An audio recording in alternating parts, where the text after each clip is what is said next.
직항의 강점이 있기 때문에 보통은 가격이 비싸요. 비행기를 갈아타는 게 거의 대부분의 형태인데 이게 내리자마자 바로 갈아타고 탁 갈 수 있으면 너무 좋아요. 그럼 완전 베스트입니다. 자, 항공사에는 스탑오버라는 개념과 STPC라는 제도 뭐 이런 게 있어요. 재밌는 게 되게 많죠.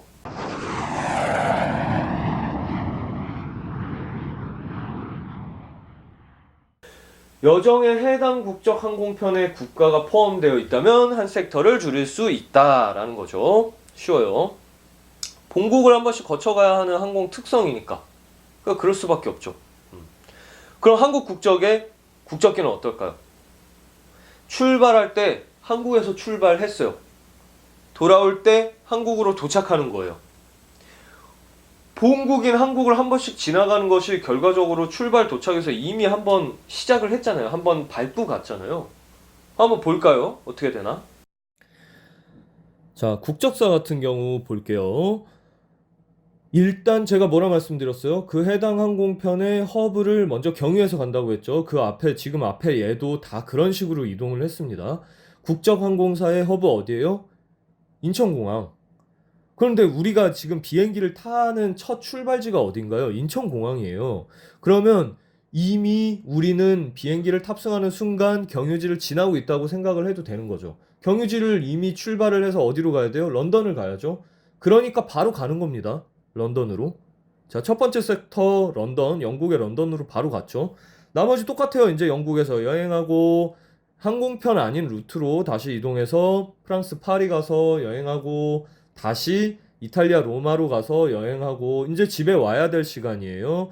어떻게 한다고요?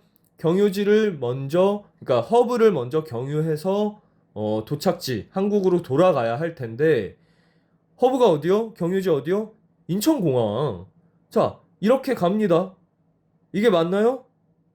그죠? 맞죠? 제가 말씀드린 대로 경유지를 가는 거니까. 아까는 이 루트가 아니라고 했잖아요. 해당 항공사의 허브를 가야 되기 때문에 다른 곳으로 좀 돌아갔었는데 지금 같은 경우에는 허브가 한국이니까 일단 한국으로 가요. 한국의 경유지 인천을 갔다가 거기서 뭘 어떻게 합니까? 이제 집에 가야죠. 이제 각자 집으로 가야죠. 더 이상 항공편을 타고 이동할 곳이 없잖아요. 그럼 거기서 끝나는 거예요. 자, 제가 점선으로 표시한 다른 루트 지워볼게요. 그렇죠? 이렇게 되는 거예요. 두 섹터 나오잖아요. 그게 우리가 속칭 얘기하는 직항과 경유편. 이 차이가 이런 데서 나오는 겁니다. 이런 부분이 모든 국가에서 자국기에 대한 그 운항 경로가 이제 다 같아져요. 그러니까 뭐라고 해야 되나요? 자연스럽게 그 해당 국가의 국적사는 좀 그 경쟁력이 올라갈 수밖에 없습니다. 사실 그렇잖아요. 내가 어딜 가는데 인다이렉트로 그러니까 경유를 해서 가는 것과 직접 가는 것과 이건 분명히 편의성, 시간 뭐 여러 가지 차이가 있을 거예요. 저 뭐 그러면 사실 그렇죠. 뭐 사람들이 이제 오해하는 부분 그런 부분을 여기서 이제 풀어보려는 게 그런 거예요. 한국의 뭐 대한항공과 아시아나는 무조건 뭐 직항이더라. 아, 맞는 얘기인데 우리나라 사람들한텐 맞는 얘기인데 그게 무조건적으로 답은 아니라는 거죠. 왜? 해외 다른 나라 사람들이 대한항공 아시아나를 이용하면 마찬가지로 직항편이 아니게 돼요. 한국에 올 게 아니라면. 그죠? 다른 나라의 그 외항사, 외국 항공사지만 우리가 프랑스 갈 때 아까 영국 항공 같은 경우처럼 프랑스를 가거나 영국을 갈 때 영국 항공이나 뭐 에어프랑스를 이용한다라고 하면은 역시 직항편이 됩니다. 그래서 무조건적으로 국적사는 야 이건 반드시 직항일 것이야 라는 거는 이제 전 세계적인 그런 생각 그 상황으로 봤을 때는 무조건 맞는 건 아니다. 이렇게 되는 이유가 있었던 거죠. 자, 이게 아주 정확하게 지켜진 엄격한 규정은 아니에요. 근데 사실 이게 좀 복잡한 부분인데 살짝 말씀드리고 가자면 국가 간에 이제 항공편 운송에 대한 협정을 하는 항공협정이라는 게 있어요. 국가의 서로 간에 이제 손해 득실 뭐 이런 거를 따지기 위한 여러 가지 중에 이제 하나가 되겠죠. 특히 교통 부분에 대한 교통은 결국 여러 이득 관계에 이제 좀 많이 얽혀 있다 보니까 왜 그렇죠? 집값도 뭐 근처에 도로 나면 막 이렇게 올라가고 뭐 이런 것처럼 하여간 국가는 그 이카오라는 기구가 있어요. 그게 이제 뭐냐면은 국제 민간 항공 기구입니다. 인터내셔널 시빌 에비에이션 오거니제이션의 약자예요. 약자만 따서 이카오라고 하죠, 보통. 이 이카오에 규정한 항공의 자유라는 게 있어요. 그 항공의 자유, 뭐 이게 뭐 항공의 자유가 뭐 무슨 되게 이렇게 느낌이 뭔가 이렇게 딱 와닿기가 어려운 그런 느낌인데, 항공의 자유라고 얘기하시면 그냥 운송에 대한 서로 간의 그 규칙을 정해놨다라고 생각하시면 편할 것 같아요. 그래서 이런 항공의 자유에 의거해서 서로 항공편의 운항 허가랑 방법에 대한 협의를 봐요. 이게 기본적으로는 그렇잖아요. 자국의 그런 그 국가, 그러니까 우리나라의 자신들의 나라의 항공편에 대한 보호를 위해서 아무래도 움직이겠죠. 항공편이 왔다 갔다 할 수 있는 그 경우는 굉장히 많아요. 굉장히 많고, 그런 부분에 대한 거를 마구잡이로 하고 있지 않고 이렇게 일종 규정을 정해놓고 그 규정 1, 2, 3, 4, 이 항공의 자유가 항공의 자유 1, 항공의 자유 2, 뭐 이런 식으로 법칙이 있어요. 그 항목이 있어요. 그러면 A 나라와 B 나라는 서로 뭐 1, 2, 3, 4까지만 하기로 했다. 뭐 1, 2, 3, 4, 5까지만 하기로 했다. 뭐 이런 식으로 이제 그 협의가 되는데,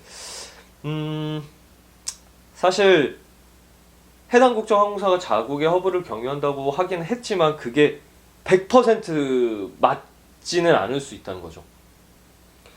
국가 간 이해관계라는 게 있잖아요. 그거에 따라서 그렇게 안 될 수도 있어요. 약간 조금 다르게 갈 수도 있는 게, 예를 들면 예전에 몰디브 아시죠? 여러분들 그 모히또 드시러 종종 편하게 가시는 그 몰디브, 그 몰디브에 가는 항공사가 한 2000년도 중반 정도에 이제 오프라인 온라인에 대한 항공사에 대한 것도 제가 나중에 영상에서 설명해 드릴게요. 그러니까 쉽게 말씀드리면 한국까지 운항을 하지 않는 항공사 중에 스리랑카 항공이라는 항공사가 있었어요. 그 항공사는 일본에서 출발을 합니다. 스리랑카의 허브 어디예요? 콜롬보 공항이에요. 콜롬비아 아닙니다. 제가 예전에 그 몰디브 갈 때 들어보니까 뭐 여기가 콜롬비아야 뭐 이런 얘기 하시는 커플이 있었어요. 진짜 농담 아니고 있었어요. 콜롬비아 아니에요. 콜롬보를 거쳐서 몰디브에 가는 게 맞아요. 몰디브는 이제 말레 공항이에요. 몰디브 말레 공항을 가려면 일본 출발, 스리랑카 콜롬보를 거쳐서 말레 공항으로 가는 게 지금 제 설명 규칙 안에서 맞겠죠. 하지만 그게 그렇게 하진 않았어요. 당시에 이제 스리랑카랑 일본 사이에서 이제 서로, 그리고 몰디브까지도 3국이 서로 모여서 얘기를 해서 스리랑카 항공은 일본을 출발해서 몰디브 말레를 먼저 갔다가 그리고 콜롬보로 들어갔습니다. 몰디브랑 스리랑카랑 이제 가깝잖아요.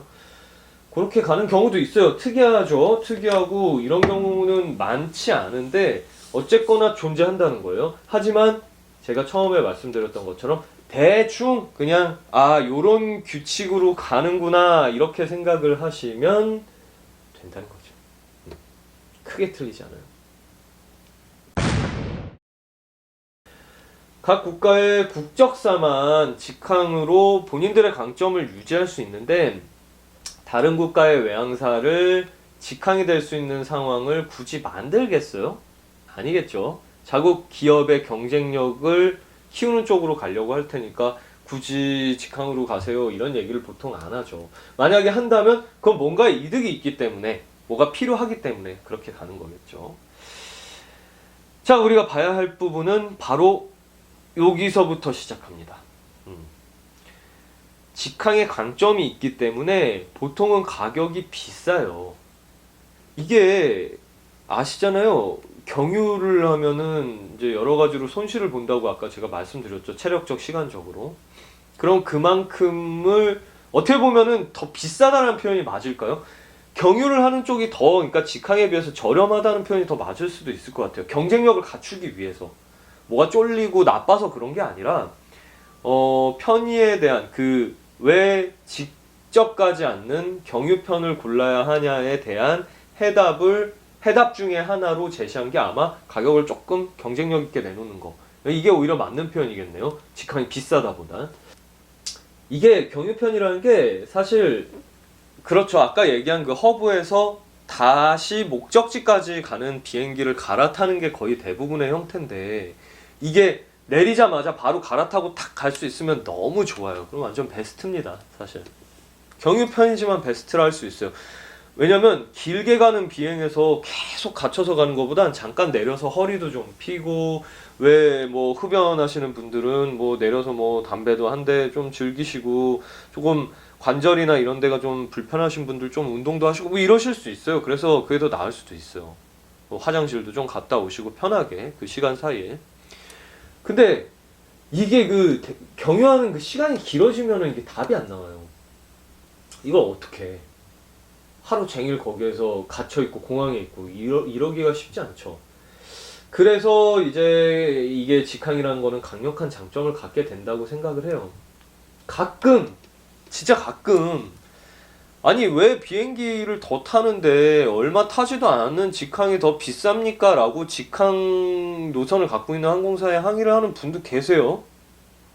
아니 이거 농담 같죠? 진짜 잘 모르시는 분들 중에 있습니다. 진짜로 이거 있어요. 아니 왜 그러는 거예요? 모르시니까요. 이건 그렇게 생각하시는 것도 일리는 있어요. 왜냐면 뭐 비행기에 기름 들어가고 뭐하고 막 이런 비용을 따져보면 굉장히 많이 나올 거 아니에요. 근데 그렇게 생각을 하시는 부분이 이해가 가지만 아닌 이유는 실제 들어간 비용으로 가격의 기준을 책정하는 게 아니에요. 상품의 질을 갖고 측정을 한다는 거죠. 얼마나 편한지, 얼마나 나은지. 그러니까 이게 그 기준이 되는 그런 그 개념은 운송을 A 포인트에서 B 포인트까지 이렇게 한다가 그냥 잡혀 있는 거고 이 안에 주어지는 조건이 얼마나 편안한지, 좋은지 뭐 이런 거를 가지고 따지게 된다는 거죠. 자, 그러면은 우리가 항공권 구매하기 위한 전략을 어떻게 세워야 될까요? 직항 좋으니까 무조건 직항이 싸게 나올 때까지 기다려라. 뭐 존버는 승리한다. 이러다가는 언제 갈지 몰라요. 여행 진짜 내가 원할 때 가고 싶을 때 떠나고 싶을 때 가야 여행이지 무슨 뭐 그런 거에 맞춰서 노예처럼 움직일 수는 없죠. 자, 여러분 저는 비행기 표를 팔려고 항공권 판매하려고 온갖 머리를 짜냈던 사람이에요. 그래서 진짜 긴 세월을 그런 부분을 연구하고 막 실행해보고 했었던 그런 사람인데 저 비행기 타는 거 진짜 싫어요. 정말. 근데 출장을 위해서는 뭐 비행기를 탈 수밖에 없잖아요. 본사는 다 이제 해외에 있으니까 외국 항공사였으니까요. 근데 이럴 때 경유편 타게 되면 참 지옥 같죠. 예, 욕이 아닙니다. 이상한 분들 좀 계세요. 그래서 힘든데 여행을 좋아하시는 분들 같은 경우는 이거 좀 다를 수 있단 말이에요. 야 무슨 말도 안 되는 소리냐? 아니에요. 그렇지 않아요. 제가 이런 부분은 항공권의 판매 전략에도 썼던 부분이고 효과가 검증이 됐었어요. 이게 뭐랄까 눈속임을 해서 그렇게 하자는 게 아니에요. 그 당시에는 이 정도는 아니었지만 자 제가 이제 항공사에 있는 그런 잘 모르시는 그 제도 중에 몇 개를 좀 한번 말씀을 드려볼게요. 아시는 분들은 계실 거예요. 해외여행 또 특히 장거리 여행 많이 다니시는 분들은 이거 잘 아실 수도 있습니다. 자, 항공사에는 스탑오버라는 개념과 STPC라는 제도 뭐 이런 게 있어요. 재밌는 게 되게 많죠. 이게 스탑오버라는 건 경유를 하는 경유지에 잠깐 머물 수 있는 걸 얘기해요. 전에 언급한 요금 규정에 따라서 전에 제가 RBD마다 뭐가 뭐 된다 안 된다 뭐 이런 조건이 보이진 않지만 다 있다고 말씀드렸죠. 이 규정에 따라서 그 RBD에 따라서 스탑오버가 가능하게 되어 있는 요금도 있어요. 자, STPC는 뭘까? 경유지에서 연결편이 너무 길어지면 아까 말씀드린 것처럼 무슨 공항에서 뭐 하루 종일 기다리고 이게 얼마나 힘듭니까? 이거를 승객한테 제안을 한다는 것도 참 못할 짓이죠, 사실. 승객이 경유지에서 24시간 이내에 체류할 경우에 그럴 때 항공사에서 호텔이나 시티 투어나 뭐 이런 편의를 제공하는 걸 STPC라고 해요. STPC가 뭐의 약자겠어요? 스탑오버 페이드 바이 컴퍼니 혹은 스탑오버 페이드 바이 캐리어 혹은 스탑오버 온 컴퍼니스 어카운트. 뭐 이게 뭐 다 달라요. 보면은 이걸 뭘 쓰고 있는 게 그 약자에 대해서 쓰고 있는 게 조금씩 다 달라요. 실제로 제가 근무했던 항공사 중엔 사실 스탑오버 페이드 바이 컴퍼니라고 썼던 데도 있고 스탑오버 온 컴퍼니스 어카운트라고 쓰는 데도 있었어요. 그러니까 뭐가 맞다라고 할 수는 없지만 의미는 그거죠. 이 항공사에서 스탑오버 하는 데 필요한 거를 조금 지원해주고 이런 거예요. 그래서 이조차도 이제 STPC가 제공될 수 있는 그런 그 시간이나 이런 거는 한번 이제 확인을 해보시는 게 맞을 것 같아요. 제가 STPC가 공식적으로 있었고 그래도 조금 이용이 됐었던 항공사가 카타르 항공사였는데 그게 아마 환승 시간이 8시간 이상 24시간 이내일 경우에 제공을 했어요. 이런 조건을 받아들이면 당황하실 필요 없어요. 아무것도 아닙니다. 내가 경유를 하려고 하는데 그 경유지에서 체류하는 시간 있죠? 그 시간이 8시간 이상이 되느냐. 어쨌거나 복잡하게 생각하실 필요 없습니다. 뭐 8시간, 뭐 24시간 이것도 필요 없어요. 물어보시면 돼요. 항공사에 여기 스탑오버 제 거 이거 항공권 이거 가능한가요? 물어보시면 되고요. 첫 번째, 스탑오버 가능해요? 물어보시면 되고, 두 번째, 혹시 STPC 제공되나요? STPC 받을 수 있는 그 조건이 뭐죠? 이렇게 물어보시면 돼요. 별거 아니죠. 그냥 물어보면 됩니다. 우리가 뭐 규정집을 달달 외우고 다닐 것도 아니고 그런 거 안내해 주시는 분들이 전문적인 분들이 많으시기 때문에 그 항공사에 물어보시면 알려드릴 거예요. 걱정하지 말고 한번 물어보세요. 자, 그러면 제가 왜 이거를 뭐 STPC다 뭐다 뭐 이걸 왜 말씀드렸을까요? 목적지로 가는 그 사이에 제3국을 볼 수 있다는 장점이 생겨요. 뭐 제가 여행을 유럽으로 가려고 했는데 중동을 한번 보고 갈 수 있게 그러면 난 중동항공사를 이용해 봐야지. 뭐 이런 설정. 이런 장점이잖아요, 사실. 뭐 가서 뭐 며칠씩 있으면서 여행지를 막 돌아다니고 뭐 이렇게까지는 아니어도 하다못해 중동식 진짜 리얼 그 현지의 중동식을 한번 먹어보고 싶어 라는 그런 경험도 할 수 있고요. 하다못해 공항의 분위기나 혹은 뭐라 얘기해야 되나요? 뭐 약간 진짜 뭐 모래바람이 부나? 뭐 이런 그 일반적인 궁금함, 그런 궁금함을 풀어볼 수 있을 거죠. 이것도 분명히 여행의 일부가 될 수 있어요. 특히 제가 예전에 근무를 했을 때 이런 부분으로 그 전략을 짜서 진행을 할 때 학생분들은 참 좋아하셨어요. 자, 그래서 여러분들은 뭘 생각하셔야 되겠어요? 가격이 싸다? 무조건? 이게 좋은 거야? 그렇지 않다는 거죠. 자, 항공권을 구매하실 때 단순히 가격적인 부분만을 볼 것이 아니라요. 운항 노선의 직항 여부, 가격과 그에 속한 요금이 제공하는 조건, 아까 말씀드렸죠? STPC나 뭐 이런 거, 스탑오버 가능한지, 뭐 이런 모든 것들이 어우러지는, 자, 우리가 속칭 뭐라 해요? 가성비를 찾는 게 중요하다는 거예요. 그러니까 여러 가지 상황 안에서 내가 고려해 볼 수 있을 만한 부분도 항공권 안에는, 그리고 그 항공권이 적극적으로 보여주지 않고 있는 그런 작은 부분 안에서 여러분들의 여행의 선택지가 넓어질 수 있다고 생각을 해요. 자, 어때요? 오늘 내용이 그렇게 어렵지는 않은데 제가 너무 복잡하게 설명한 게 아닌가 싶기도 하네요. 일단은 이 기세를 몰아서 다음에는 항공사 종류의 두 번째 시간. 자, 우리가 보통 이제 얘기 많이 자주 접하셨을 수도 있고 한 그 개념 FSC와 LCC 요 개념에 대한 이제 구분이랑 뭐 상황을 얘기를 한번 해볼 거예요.